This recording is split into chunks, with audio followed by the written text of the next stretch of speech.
Oh man, I've been going down the playlist rabbit hole on this one. Coming up, we're counting down the most distinctive, unique, one-of-a-kind voices of the rock era. Female singer edition, though. This list includes a Canadian pop princess who burned her past to the ground and turned the ashes into one of rock's most fearless records. Then there's the rock siren who started out quieter than a church mouse. Back when she auditioned for a band made up of 9 guys, they mocked her silly appearance, didn't think she had anything in her, till she opened her mouth and blew them to the moon.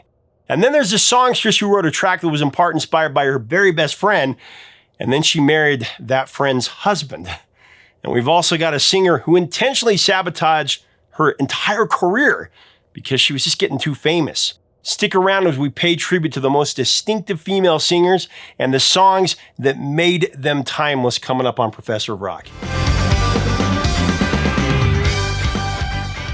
Hey, music junkies, Professor of Rock, always here to celebrate the greatest artists and the greatest songs of all time.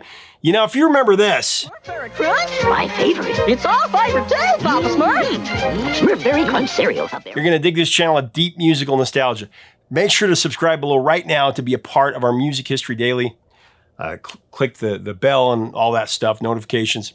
Also, make sure to check out our podcast that's on Apple and Spotify. So about a month ago, we talked about the most haunting songs from female vocalists of the 80s. And it got me going down a rabbit hole of the most unique female voices of the last few decades. So today, I wanted to dive into the most distinctive female voices of the last 50 years, not really the 60s, mid-70s on. These are voices that cut through the noise across decades and genres, from whispering mystics to powerhouse belters. I'm going to give you my top 10, again, distinct voices. They don't sound like anybody out there. We're coming in hard and fast at number 10. I got to go with the Canadian firebrand, Alanis Morissette, one of my favorites. I've never covered her before.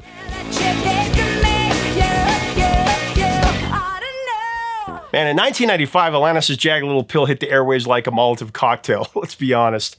It was one of the biggest selling albums of the 90s, biggest selling albums ever. It checked in with 33 million copies sold so far worldwide. At only the age of 21, Alanis unleashed a torrent of rage and heartbreak. And her voice cut through the day's formulaic pop like a serrated blade.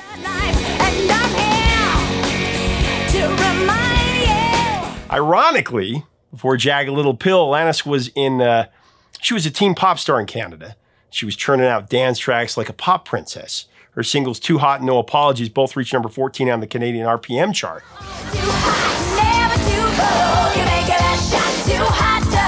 But beneath the bubblegum beats, Alanis craved authenticity, let's be clear. Moving to LA, she teamed with producer Glenn Ballard to strip away the varnish and craft an alt-rock confessional. Jagged Little Pill's raw storytelling resonated worldwide for sure. Did you forget about me, Mr. Duplicity? Here in America, the album topped Billboard's albums chart for 12 weeks and earned her 4 Grammys, including Album of the Year. As Alanis told Rolling Stone in 1995, she was done hiding who she really was. Morissette's unfiltered honesty turned her into a voice for Gen X's angst and delusion. It was the perfect time for her to release that album. The LP's lead single, You Oughta Know, reached number 6 on the Hot 100.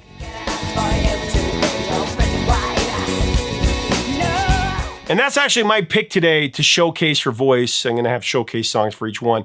This song is pure breakup fury. Now, incidentally, of course, it's rumored that it targets Alanis' former boyfriend, Dave Coulier, from Full House. Cut it out. Get out of here. Cut it out. I love you, Steve. Cut it out. She's never publicly confirmed this for sure, but Dave has said that the lyrics and the timing fits. It was definitely the first huge hit to hint at movie theater sexcapades. Like me, would she go down on you in a theater? And an F-bomb that had to be bleeped out. I mean, no female singer had ever out-Madonna before. And are you thinking of me when you her? Following You Oughta Know, Alanis Morissette released 5 more Jagged singles that were huge, including US Top 10s You Learn and Ironic. Life. And isn't it ironic? But what really set Alanis' voice apart was its versatility. She wrestled with her lyrics, stretching out syllables like taffy, and then spit them out like fire. Her delivery could lag just behind the beat, like she was figuring out the emotions in real time, and that's what it felt like, and it still feels like that live. Saw her last year. Unlike the era's polished pop divas, Alanis leaned into vocal cracks and imperfections, making her pain and power palpable. Her voice didn't aim to soothe, it aimed to say something, even if it hurt.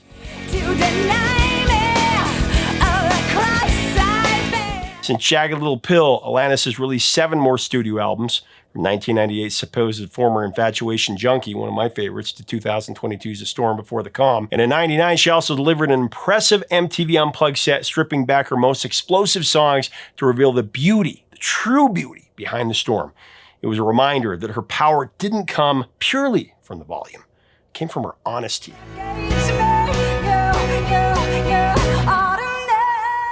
Over the years, Alanis Morissette has continued to evolve, writing about motherhood, mental illness, and healing.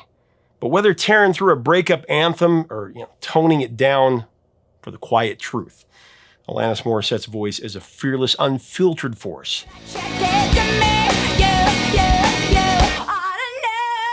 All right, coming in at number 9, I've got, the sexiest ever, Sade Adu, the velvet voice frontwoman of the band that bears her name.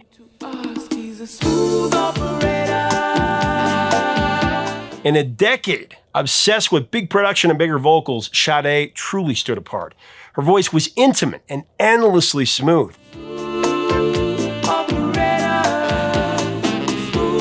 Born in Nigeria and raised in England, Sade studied fashion and design before finding her way into music.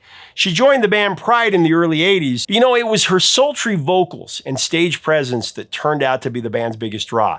Soon, she and a few members broke off to form Sade. Their 1984 debut, Diamond Life, was a global sensation. It sold more than 10 million copies worldwide. The album topped the charts in several countries. It reached number 2 in the UK, and it hit number 5 here on the US Billboard 200 albums chart, all propelled by her signature track, Smooth Operator. By the way, also went to number 5 here in the US as a song. It's a single.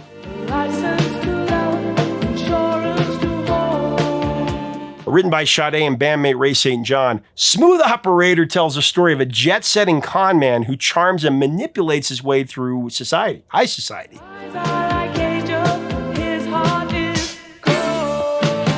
But what really sold the song was Sade's cool detachment. She doesn't rage at the man in the lyrics. It's like she exposes him with effortless poise, I might add. Sade's voice, it's just unmistakable. A low, smoky contralto with precision control, zero strain. She never oversings. There's a steadiness to her delivery, a calm that feels almost spiritual. Yet her voice is sex personified, the sexiest voice in history. Sade continued to deliver, though, after that, releasing a string of critically acclaimed albums.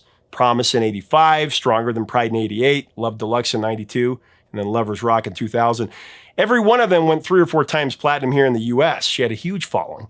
Hits like The Sweetest Taboo, No Ordinary Love, and Kiss of Life all strengthened her stellar legacy and her incredible voice. But then just like that, Sade disappeared from the spotlight, just as easily as she entered it, releasing albums on her own terms, often with decade-long gaps. It just added to her mystique. And, she didn't really give interviews very often. She didn't chase trends. She never oversaturated the airwaves.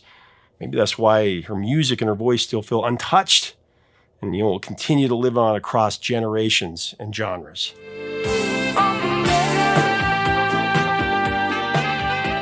Coming in at number 8, truly the most distinct voice I've ever heard of. And it's crazy because she sounds like she's 100 years ahead of her time, yet 100 years behind the time, if that makes any sense. I'm talking about the undeniably distinct Nico, the German enigma whose icy voice chilled the late 60s underground into the 70s. Underground, as in the Velvet Underground. A haunted muse for sure. Her low detached contralto turned 1967's The Velvet Underground and Nico into a cult classic. Songs like Femme Fatale and All Tomorrow's Parties, they dripped with eerie stillness. They still do. 'Cause everybody knows that they do to all tomorrow's parties. Nico told Melody Maker in 1960, I love this, I sing like I'm far away. It's how I see the world. Now, born Christa Pefken in Cologne, Germany, Nico began as a model before Andy Warhol thrust her into the Velvet Underground's orbit in 1966. Her brief stint with the band alongside Lou Reed and John Cale birthed tracks that helped establish avant-garde rock. She's gone to smile to make you frown. Though the Velvet's debut flopped commercially, sold over 500,000 copies by the 90s and inspired countless artists. We could go on forever about that. After leaving the Velvet Underground, Nico's solo career dove deeper into darkness with albums like The Marble Index in '68 and Desert Shore in 1970. Gone were the pop and folk elements of her debut, replaced by stark minimalist soundscapes. Her songs were built around her harmonium and bleak poetic lyrics. Oh, just incredible. And do I really understand the undernetting? These records were endlessly creative, but alienating to casual listeners. Nico's deep contralto voice became the centerpiece of these records, not as a vehicle for melody, but as an elemental force, really. Though she would release several more records, The End, Drama of Exile, and Camera Obscura, Nico's music always stayed outside the mainstream. Her devoted following grew not because of radio play for sure, but by word of mouth and late-night college radio. By the time of her early death in 1988, Nico was seen as more than a Velvet Underground footnote.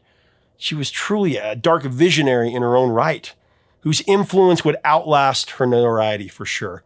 My showcase vocal for her has to be the fairest of the seasons. I'd choose again if I should lose the reason. Such a mesmerizing song.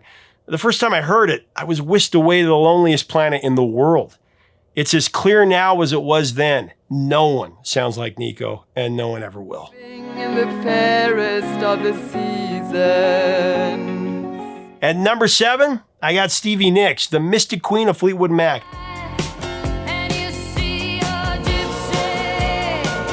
As part of a killer ensemble lineup with the likes of Christine McVie, who is amazing in her own right, and John McVie, Mick Fleetwood, and Lindsey Buckingham, Stevie didn't get to headline every track at first, but when she stepped up to the microphone, she truly shined, a truly distinct voice.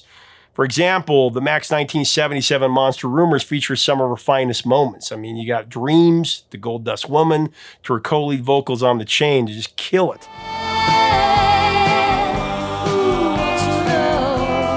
Her voice is hypnotic, full of unresolved longing. It just pulls you in every single time. With Fleetwood Mac on hiatus in the early 80s, Stevie Nicks jump-started her solo career with Belladonna. Incredible record. The multi-platinum album was a smash, producing hits like Stop Dragging My Heart Around with Tom Petty, Leather and Lace, an incredible duet with Don Henley, and of course her tour de force, Edge of 17, driven by a relentless guitar riff and Stevie's urgent vocal.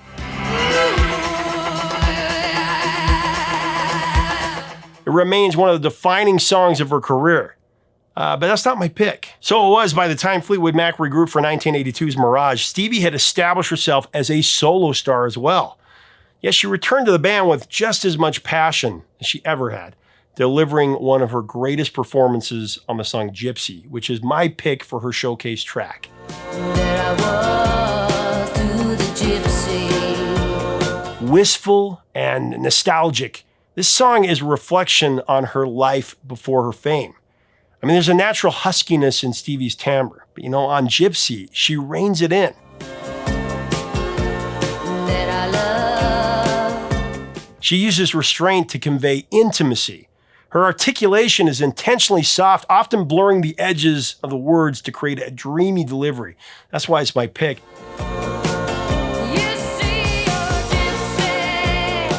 There's a pretty crazy story that goes along with the song, though. The song was inspired by the loss of Stevie's best friend, Robin Snyder. In 1982, Robin died of leukemia shortly after giving birth to a son. Now, in an attempt to care for Robin's son and honor her friend's memory, Stevie actually married Robin's husband, Kim Anderson. I mean, it was a well-intended but grief-fueled misstep. She said, "We were all in such insane grief, we just made a mistake." Now, the marriage lasted only a few months, and Stevie has since called it an emotional overcorrection, an attempt to hold on to someone who is already gone.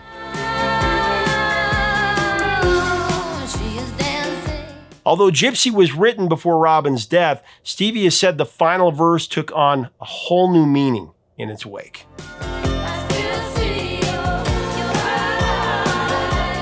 Coming in at number 6, I gotta go with Harriet Wheeler, the lead singer of the Sundays.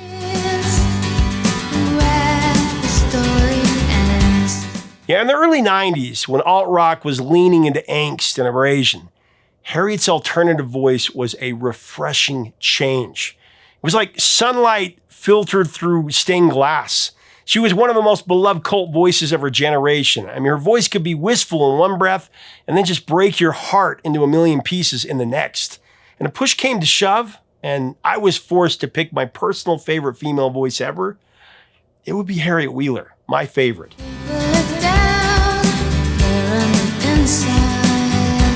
I remember I used to tell my friends in high school that I would have married Harriet Wheeler just from hearing her voice, never seeing her. That's what I used to say. I love her voice so much. Speaking of marriage, Harriet met her future husband and guitarist David Gavern at Bristol University. Together they formed the Sundays in 1988, and their debut album Reading, Writing, and Arithmetic arrived in 1990. Actually, late 80s was when they recorded it. And it was, of course, critically acclaimed. Anchored by Wheeler's voice and introspective lyrics, the record just stood out immediately.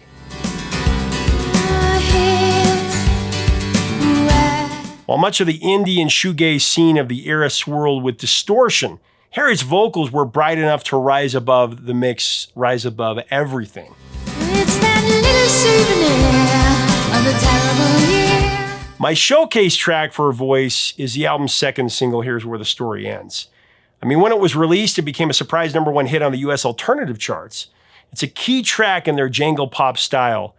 And My Finest Hour from the first album is also incredible. Which makes me wonder why I'm tumbling out. Harriet Wheeler's high-pitched vocals paired with David Gavern's melodic guitar work on Here's Where the Story Ends creates a distinctive sound.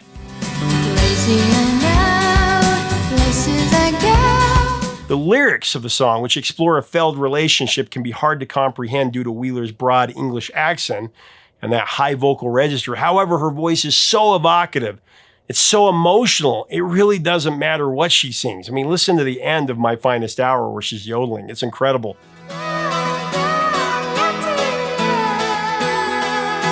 Here's Where the Story Ends still captivates everyone as listeners. It's truly incomparable. The Sundays' next album, Blind, featured two more alternative rock chart hits, Love and Goodbye. Love those songs. Additionally, it also included a mesmerizing cover of the Rolling Stones' Wild Horses, my favorite cover of that song, even more than the Stones, sorry.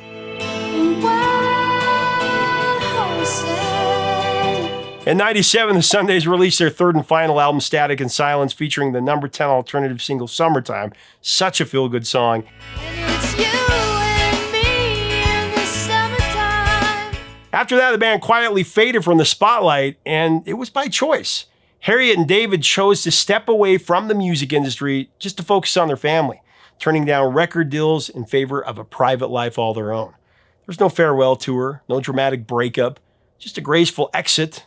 Just like her voice, graceful, and no one's really heard from them since. Surprise, surprise, surprise, surprise. And even though she's disappeared, and the band has as well, Harriet Wheeler's indie influence lingers. You can hear echoes of her in the Cardigans and Dido and Mazzy Star's Hope Sandoval. Speaking of which, coming in #5, I've got the dream pop siren Hope Sandoval.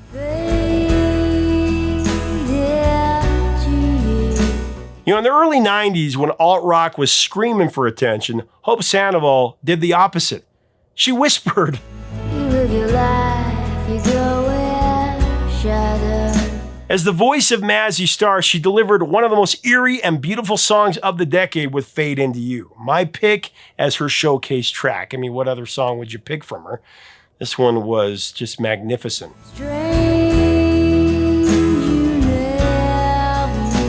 Of course, from their 1993 album, So Tonight That I Might See, became a slow-motion classic.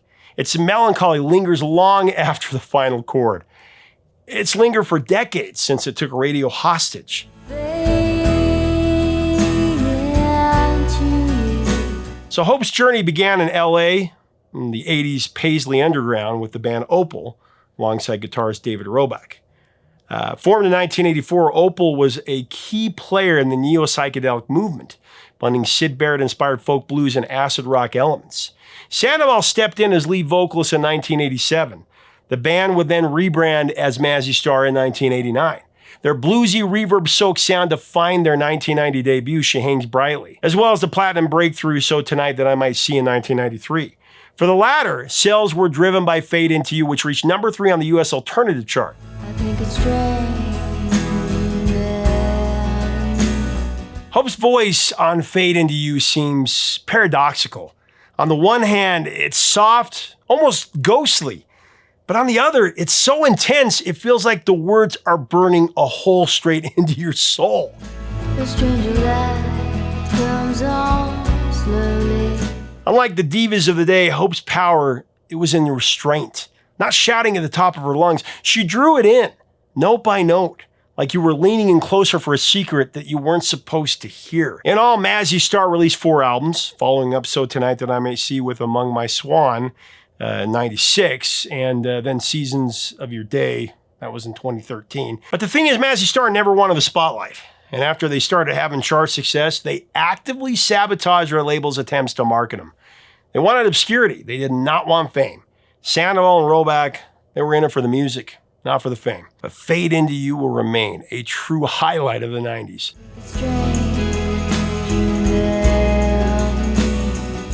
Coming in at number 4, I've got the one and only Dolores O'Riordan from the Cranberries.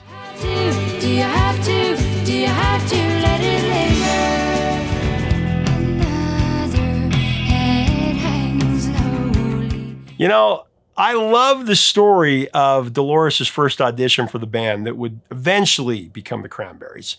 I guess back then they were called the Cranberry Sauce, a scrappy band from Limerick, Ireland. And when she first got the audition, she thought maybe she was in over her head. She thought she was going to get killed.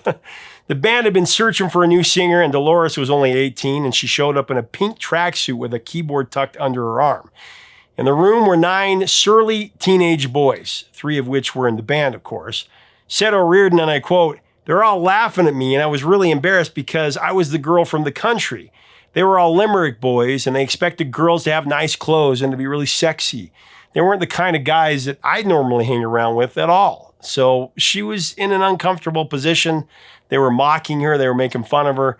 However, when Dolores opened her mouth to sing, everybody else shut up real fast.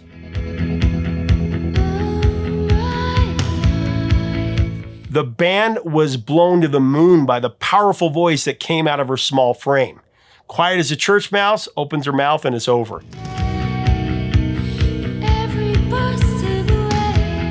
She could also write songs.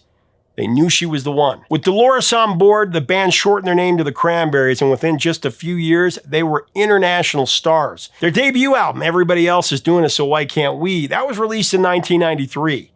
Though it started slow, it eventually exploded, just like her voice in that audition, thanks to the popularity of Dreams and Linger.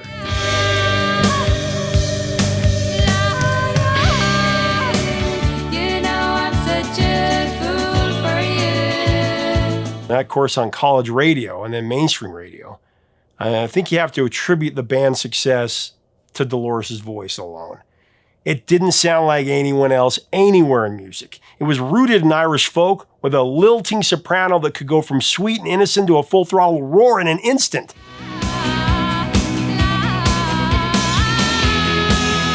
That dynamic became the Cranberries' calling card for sure, and I'm cheating a little bit here, but I gotta go with the showcase tracks as Linger and Zombie, 2 of them.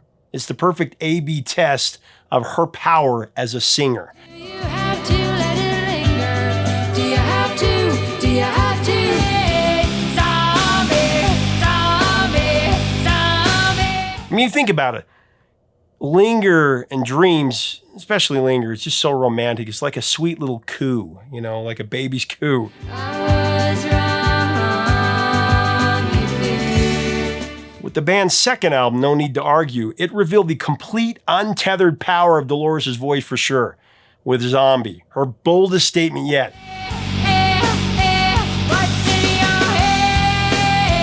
This furious protest song was written in response to the IRA bombing that killed 2 children in Warrington, England. Delivered with her now iconic Banshee wail, this song showed O'Riordan that she could channel outrage. And if you knew it was good for you, you just stay out of the way completely.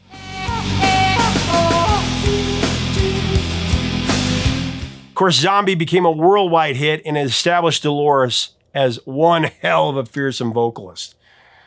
Somehow this small Irish girl could sound both ancient and modern, angelic and punk. Her phrasing was utterly original, lengthening syllables in ways that defied convention and, leaning into her Irish accent rather than smoothing it out. Got me wrapped around your finger. In your head, they are dying. On songs like Ode to My Family and When You're Gone, she sounds vulnerable. But in the back of your mind, she could blow you into next week with that Banshee Well. Just an incredible voice. Dolores O'Riordan's sudden death in 2018 shocked the music world. But man, her legacy is etched in the hearts of fans across generations. She truly deserved better.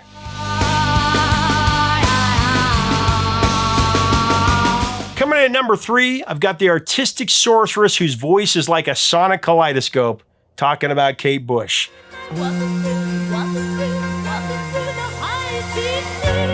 There's never been and never will be another voice like Kate Bush's. Very distinct. It's elusive, it's theatrical, wildly inventive. Kate burst out of the scene in 1978 at just 19 years old with a spellbinding Wuthering Heights. My pick is the showcase track here.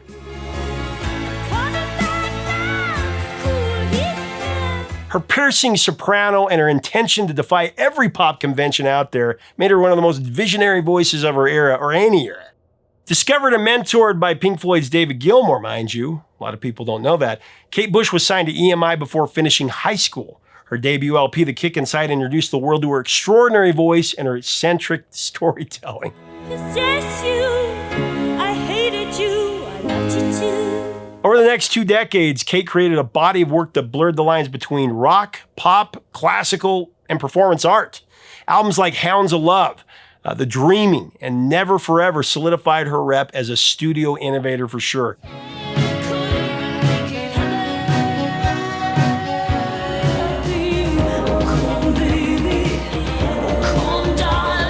But at the heart of everything was her voice. And she told us exactly who she was with her first song, Wuthering Heights.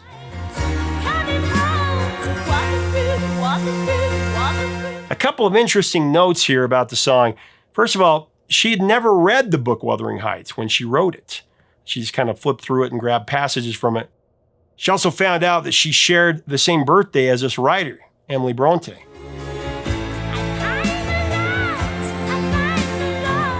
And then when the song was released as a single, the music press, it dismissed the song as a novelty. It got ripped apart, but she got the last laugh. It hit number 1 in Britain.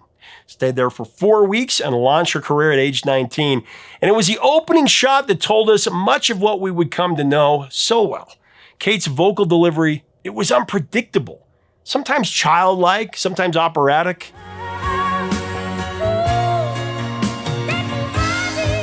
She really leaned into odd phrasing, sudden register jumps, and whispered asides. Every track was a theatrical event. I mean, seriously. On songs like Running Up That Hill and Cloud Busting, she combined emotional urgency with avant-garde production to stunning effect.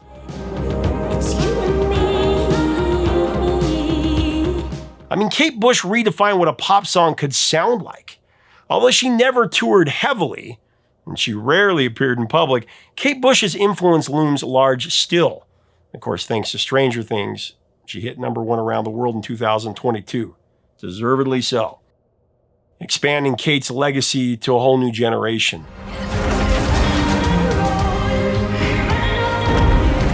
Her voice may have once seemed too odd for the mainstream, but honestly, now it always has felt essential.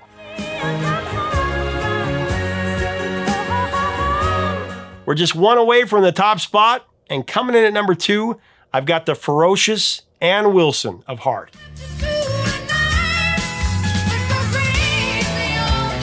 Few voices in rock history command the kind of awe and reverence that is reserved for Ann Wilson. It's an understatement to call her a vocal powerhouse. I mean, as the lead singer of Heart, she brought incredible power and precision to every note, earning her comparisons to legends like Robert Plant. I mean, you're a woman and you're being compared to Robert Plant as a rookie? That's pretty amazing.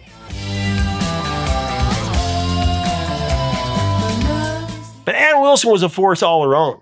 Whether she was belting out hard rockers like Barracuda or delivering ballads with nimble restraint, Ann's voice was always the crux of every Heart track. Ann's voice, it's a rare combination of strength and soul, capable of rattling stadium walls while breaking your hearts. Technically, Ann's voice is a marvel of natural range and breath control, let's be clear. She sings comfortably across 3 octaves. Her vibrato is strong, but never overused, and her articulation remains sharp even in her highest registers.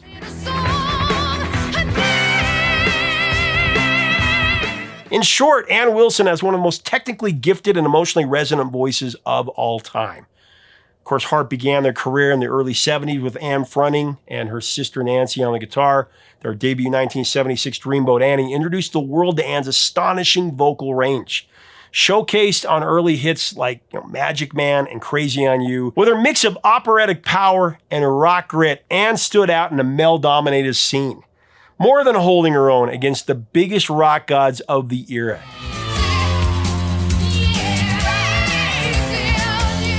As Heart evolved through the 80s, their sound shifted toward a more radio-friendly blend of pop and power balladry. They kind of had to do that. But Ann adapted without losing that vocal fire. I mean, when Heart released Alone as a single in 1987 from Bad Animals, she punched her ticket to the Vocal Hall of Fame for sure, with the greatest female scream in recorded history. I'll go to the grave on that one.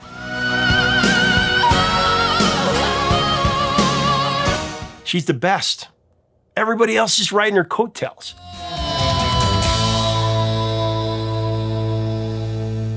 Okay, remember, as I go into number 1, this is D, the D word, distinct. Made it to number 1, and if this were a list of the greatest female rock voices ever, Ann Wilson would be a shoo-in for number 1. But since it is the most distinct female voices of the last 50 years, the most unique, I gotta give top honors to Karen Carpenter. Rainy days and Mondays always get me. In the pantheon of popular music voices, Karen Carpenter stands alone. As one half of the Carpenters, she helped define the sound of the 70s with a voice that was as smooth as velvet. From They Long to Be Close to You to Superstar, Karen delivered every lyric with unshakable clarity and quiet intensity. Close to you. What to say? Her voice was always intimate. It was full of warmth and longing, and easily the most distinct of all time. No human being, living or dead, has ever sounded like Karen Carpenter. She can't be mimicked. So Karen's musical journey began behind the drum kit. She was a talented percussionist long before she stepped up to the mic. In fact, of course, Neil Peart of Rush praised her as one of the greatest drummers of her time. A lot of people say that he said she was the greatest ever. He said she was one of the greatest. You'll have to watch the clip. Anyway, alongside her brother, Richard Carpenter, she formed the Carpenters in the late 60s. And by 1970, they were household names. Their lush harmonies and gentle melodies stood in stark contrast to the louder trends of that era. But it worked. It worked perfectly. Songs like They Long to Be Close to You, like I said, We've Only Just Begun, and Yesterday Once More. Those songs climbed the charts and earned the group 3 Grammy Awards and over 100 million records sold worldwide. And when the evening comes once more. But my showcase track today is Rainy Days and Mondays. It's a song that made me realize how great the Carpenters were.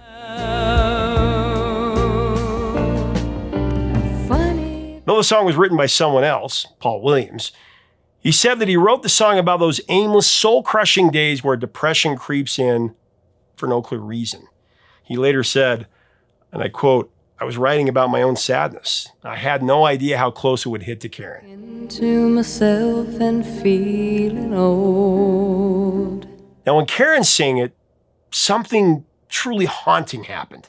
She immediately identified with the mood of the lyrics. Talking to myself and feeling old. Sometimes I'd like to quit. Nothing ever seems to fit. Sometimes I'd like to quit. Nothing ever seems to fit. Her emotional delivery, it was so raw and so understated, it gave the song a deeply autobiographical feel. You felt like she wrote it from her soul. to the point where many people assumed that she'd written it. During the recording, the session musicians, they were reportedly stunned into silence by her vocal take. She nailed it in like 1 or 2 passes, capturing the exact tone of resignation and quiet sadness that the song truly needed, that it truly called for.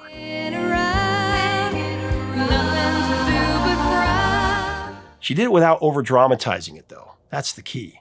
One engineer even said, and I quote, "You felt like you were eavesdropping on someone's private breakdown." That's intense. That it's the only thing to do. Rainy Days and Mondays would become one of Karen's most iconic songs, but also a tragic mirror of her inner battles.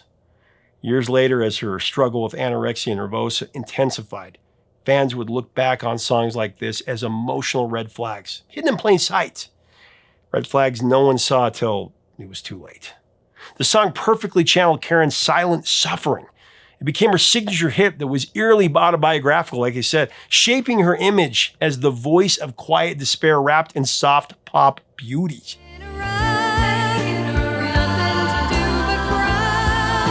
Karen's voice was always front and center, a contralto so rare and rich it felt almost out of time. Her phrasing was effortless and her pitch was flawless.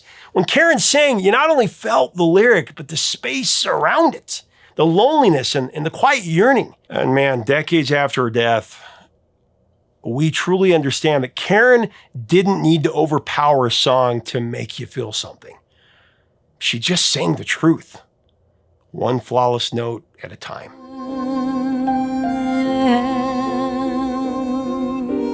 Thanks so much for watching. Man, that was so much fun. I love all of these singers. Who do you think are the most distinct female voices of all time, and what are their greatest songs? What are your picks for these? I want to have a great discussion below. Karen Carpenter, it was a tough. Karen Carpenter, Ann Wilson, my personal favorite, Harriet Wheeler, just barely over Karen Carpenter. But on a different day, I'd probably say Karen Carpenter. Let's have a great discussion. Tell me your memories of these songs, and let's celebrate these incredible vocalists. If you like our content, we invite you to subscribe. We'd love to have you as part of our community. Until next time, 3 chords and the truth, my friends.